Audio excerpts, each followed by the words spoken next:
So again, it's the first Sunday of February, and so first of all, what we have started to do this year, want to make you aware of what's going on in our children's ministry, our Connection Land Junior and Connection Land. So they're going to start their month off with love is their big theme, February, surprise, surprise, Valentine's Day, connection there. They have a life app, choosing to treat others the way you wanted to be treated. That's kind of this idea of the golden rule of love. And they have a memory verse, 1 John 4:10. So if you have children in the Connection Land, help them out, and will be a good thing for you to kind of memorize this verse too. This verse also. Here's what love is. It is not that we loved God; it is that He loved us and sent His Son to give His life to pay for our sins. That's why we're here this morning. That's why we've been singing some of the songs, because we have this Jesus who does these things for us. So our smallest of children are learning that. We want them to grow up. Again, one of the goals of our children's ministry around here for you parents to bring your children Sunday after Sunday and week after week and are involved in Connection Land, but they won't ever know a time. They won't ever know a time where Jesus hasn't been in their life. Again, they'll have struggles. They'll have struggles in their childhood and their teenage years and their early adult years. But if they have these Bible verses to come back, if they have these memories to come back, if they have this foundation, they'll follow Jesus. We're going to see that somewhat in Daniel. The reason that I think Daniel has the kind of fitness strength and the spiritual strength and the faith strength that he has, somehow that got implanted to him in his childhood before in his early teen years. These armies came, invaded, and took him away, and probably the parents were disposed of, to put it that way, with our children here this morning. And so he's this orphan, but he has this faith that we are looking at. So this morning, we're going to look at this idea of fitness, strengthening your body. Fitness, strengthening your body. We're in week 3. Chapter 5 of the book, the Daniel Plan book. And again, it was just fun reading this, because I keep telling you that I'm old. You don't have to guess that. But they told one of the stories in the chapter 5 was from the classic 1960s TV series, The Twilight Zone. And it was about a gentleman that was in a retirement home, and he got this idea, and all of his friends in that he kind of remembered way back when, that would probably be in early 1900s and playing this game called Kick the Can. Now, I want to do a dividing thing right now. How many of you actually know what that game is, Kick the Can? There's a lot of old people in this room this morning. Some of you young people that didn't raise your hand. I remember playing that game as a very young person, 4 or 5 years old, learning to play the game and playing it with my friends. And again, simple game, didn't take a lot of technology. You had an empty can. Put it somewhere, and kind of a hide-and-seek game, and someone was it, and you tried to, before they could catch you, you'd go and kick the can, and then everybody would get free and out. I think that's how the game went. It's been a lot of years since I played it, but it was great just having those kind of memories. And then that sparked a memory as I was thinking of kick the can. That was we're out moving.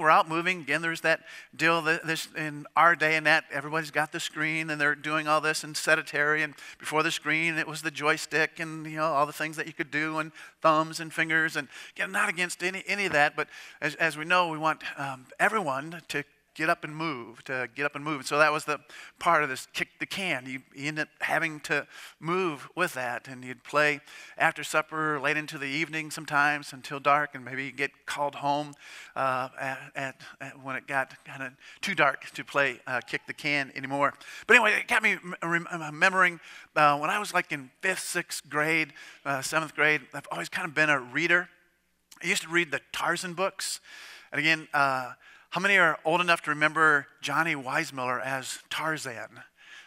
See, that separated a lot of people out there. But again, just love Tarzan, the whole aspect of, and they lived by a little park and some woods and little gentle hills in Iowa and stuff. And remember running down the paths, and we tied a rope up onto one of the trees and that, and had a rope swing, obviously very dangerous. We wouldn't allow that to happen these days to your children, but we used to love that rope swing. And, I won't do this morning, but loved Tarzan, and again, the whole aspect of just moving.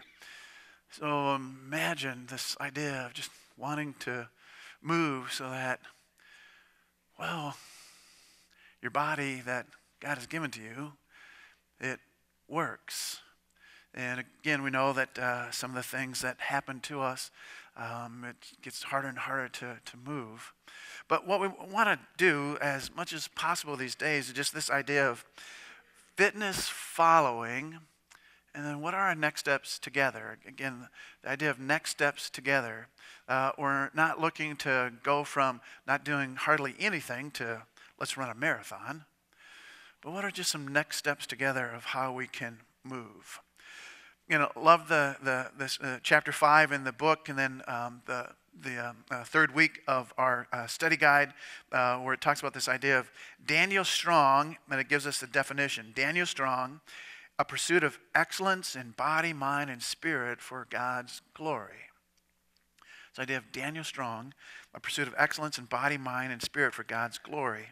And it said this, and I think it was in the guidebook. It says that Daniel had a strength of faith. That's kind of the bedrock here. He had a strength of faith, courage, obedience, devotion, dedication, endurance, and discipline in body, mind, and spirit.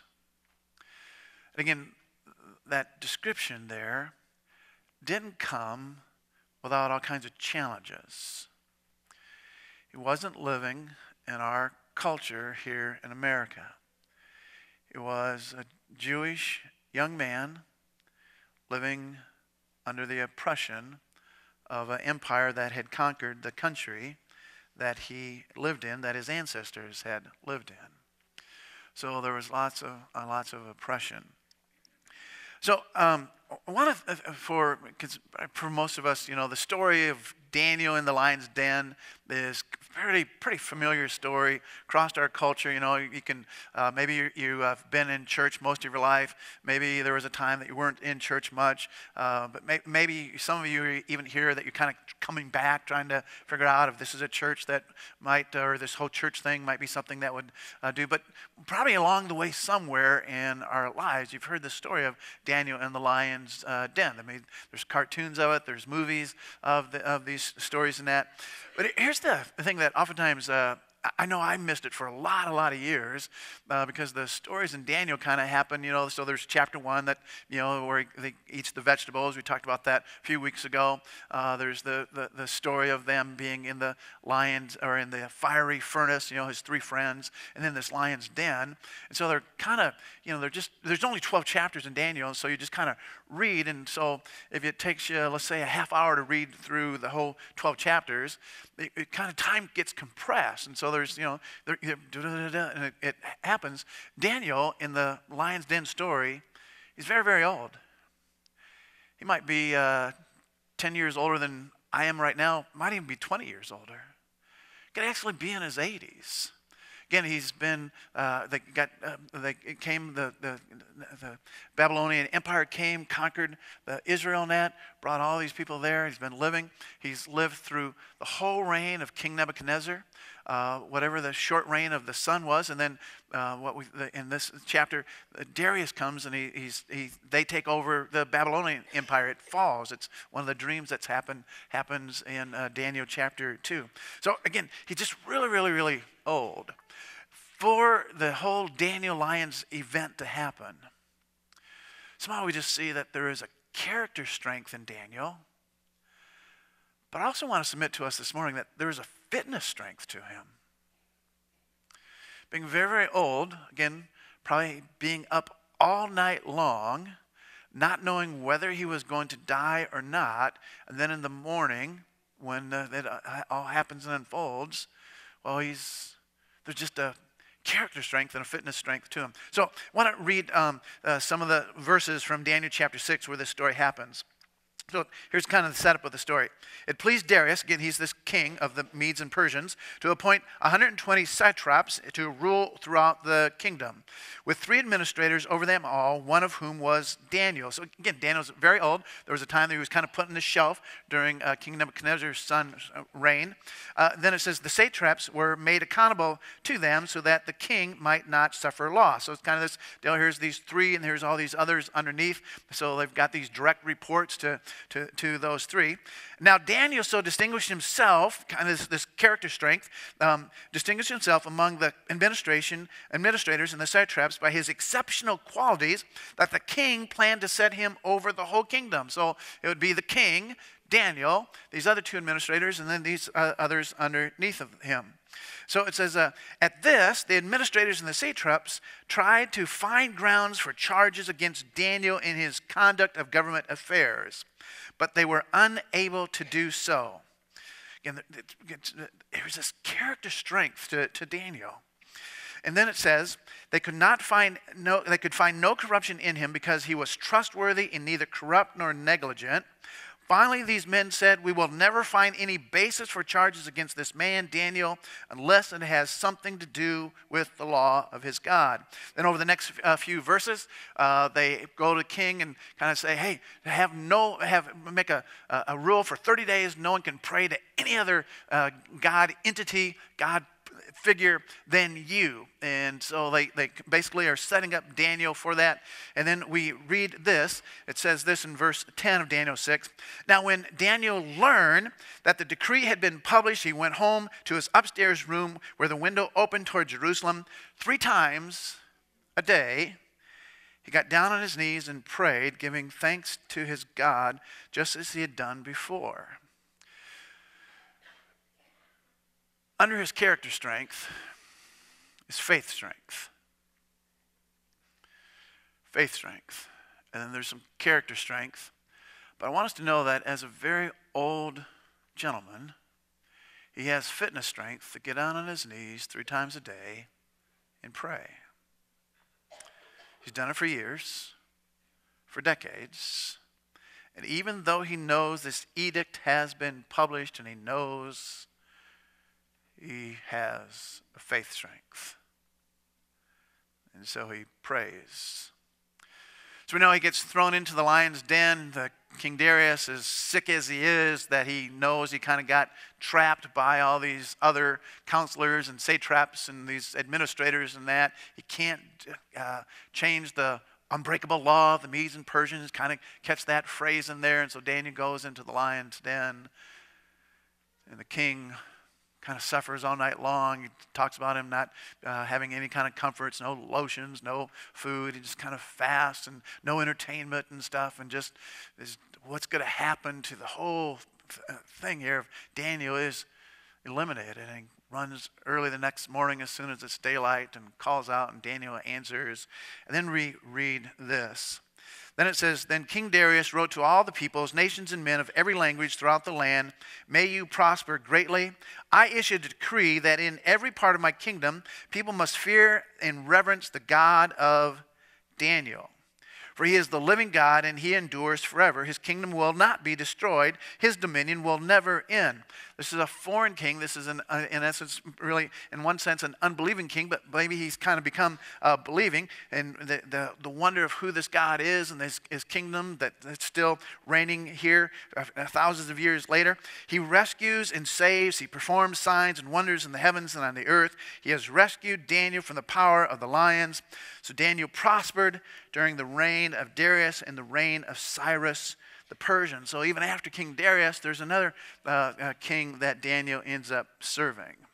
So again, back to this idea of Daniel strong, the definition, the pursuit of excellence in body, mind, and spirit for God's glory. Daniel strong, following the example of this Daniel. We're not going to be a Daniel. I'm going to rise to the top. I know I'm not going to rise to the top, but I still want to be Daniel strong. Again, the whole premise of the Daniel plan over these 6 weeks is this idea of faith. It always starts in faith. We looked at last week food, this week fitness. Next week we'll be looking at focus, and our last week we're looking at this idea of friends. Or the 5th week we'll be looking at, and then the last week is this idea of how do we put all this package together and keep following. I want us to refer to this aspect of faith again this morning, but also fitness with it. It says in 1 Timothy 4, verses 8 to 10, physical training is good, but training for godliness is much better, promising benefits in this life and in the life to come.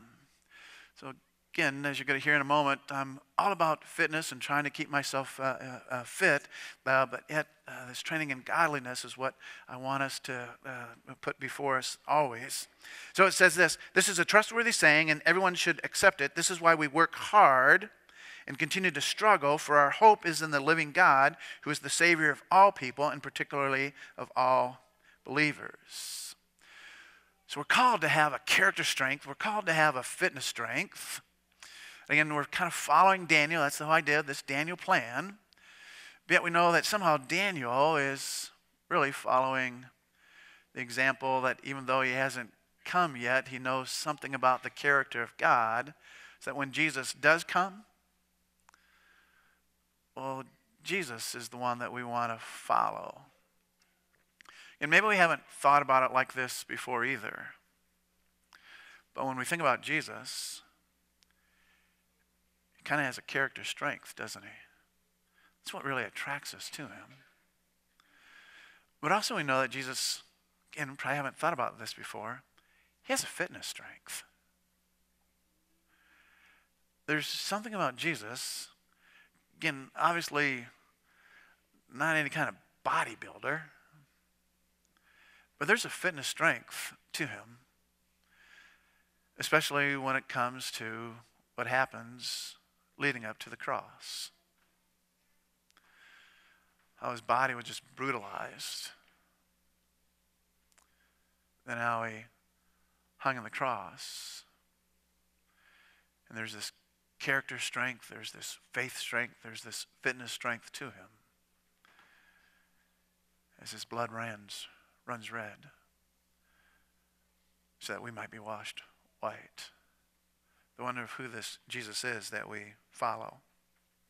So from the book and from the study guide this week, there was this wonderful question in here that I want us to consider this morning. How does your present fitness level impact your faith, food choices, your focus, family, work, serving, and life in general? Found that just a riveting question. It was something I had kind of wrestled with a little bit. And again, we're all kinds of places in here. But again, how does your present fitness level impact your faith, food choices, focus, family, work, serving, and life in general? And some of us, we're at a place in our fitness, if we're honest, we're probably not going to get any more fit than what we are. So now how do we focus on our faith, that our faith is strong, that our faith is something that we know is going to take us through whatever fitness challenges that we have. Some of us maybe, though, need to realize that there is some things that we can do with our fitness that would help strengthen our faith. So again, it's just one of these questions. How do we kind of wrestle with this question? Well, I'm going to be wrestling with it. And here's one of my thoughts that I have probably too frequently these days is how am I going to suffer gracefully when whatever happens to me, whether it's 10 years from now or 1 year from now or a month from now or 20 years from now? How does your present fitness level impact your faith, food choice, focus, family, work, serving, and life in general? Then they had this question: what is your fitness hope? What is your fitness hope? Again, going from being almost not doing anything to running a marathon, but what is your fitness hope? What is a couple things that you can do? Next steps, not just a whole bunch of stuff, but just next step. And then I thought this was a great question, that what is your one word? What's your one word?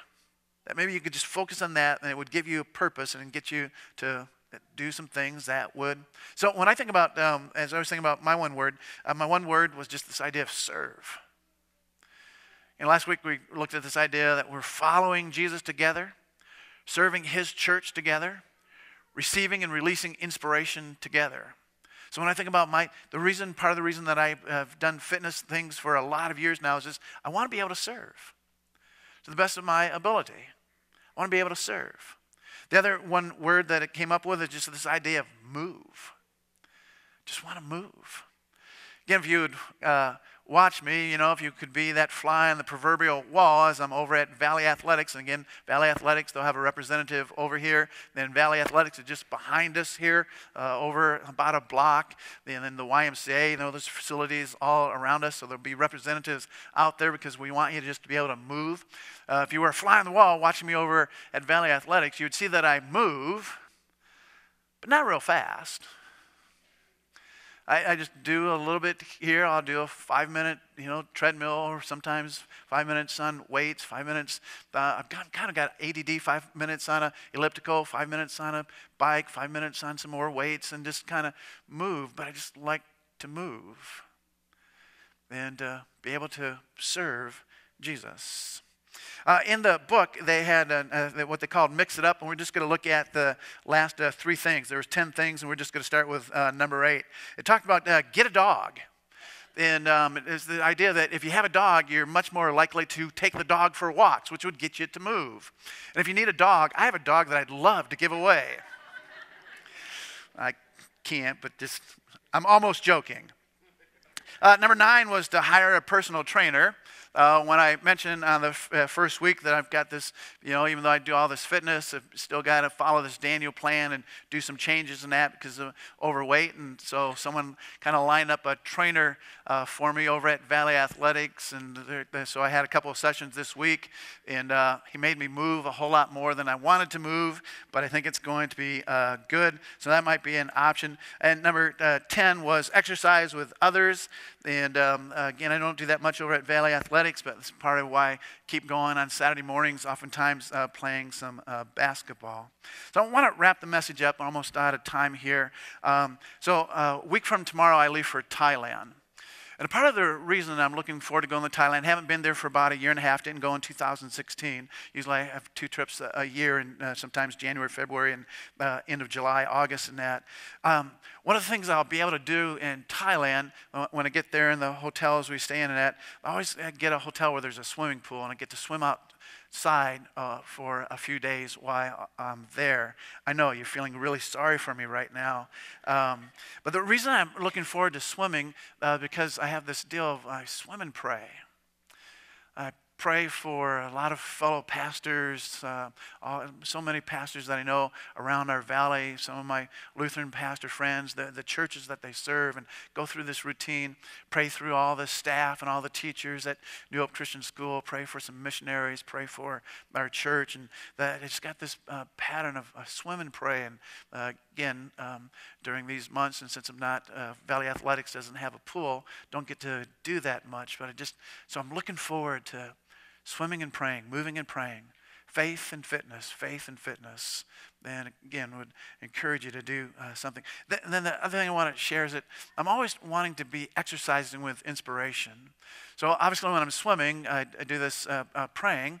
When I'm not swimming, when I'm over at Valley Athletics, if you come over there and watch me again, that proverbial fly on the wall, I have the cell phone in my pocket and Bluetooth headset on, and I'm listening to messages. I'm listening to some music. And so I'm always kind of exercising with inspiration, receiving some of that inspiration so that hopefully I can release some of that inspiration to you.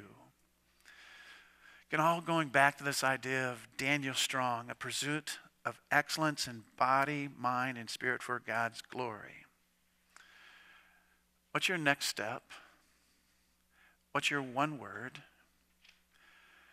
How can you move? How can you serve? How can we follow Daniel's example? I think it's a great example. And I'm inspired by this old man, through all the challenges that he had, gets down on his knees and prays. And how can we follow Jesus' example? He wasn't only faith strong, I think he was fitness strong too. So we follow this Jesus. Let's stand, let's pray.